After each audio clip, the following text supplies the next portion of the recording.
Bangladesh football দলকে দেখে ভারত হয়তো বলেই ফেলেছে, ওই কিরে কিরে আগুন টিম, মধু কিংবা রসমালাই। একদিন পরে দেশে আসছেন হামজা চৌধুরী, আগে এসেছেন ইতালি মাতানো ফাহমিদুল, ভারতকে হারাতে প্রস্তুত জামালরা। তবে বাংলাদেশ দল হবে আরো আগুন। যদি পরিকল্পনা হয় সঠিকভাবে, তাহলে বিশ্বকাপেও খেলতে পারে টাইগাররা। কিভাবে, তা থাকছে প্রতিবেদনে। ওই কিরে কিরে আগুন আগুন।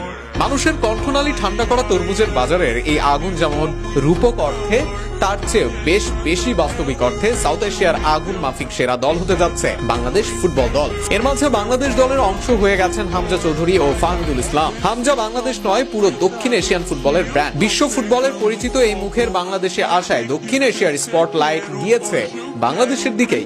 বাংলাদেশের সঙ্গে ম্যাচকে কেন্দ্র করে নিজেদের কিংবদন্তি সুনীলকে অবসর থেকে ফিরিয়েছে ভারত। অপরদিকে 2030 বিশ্বকাপ হবে 64 দলের। ফিফা 100 বছর পূর্তি উপলক্ষে 3 দেশে আয়োজন করবে বিশ্বকাপ, আর সেখানেই দল বাড়িয়ে 64 দলের বিশ্বকাপ করবে ফিফা।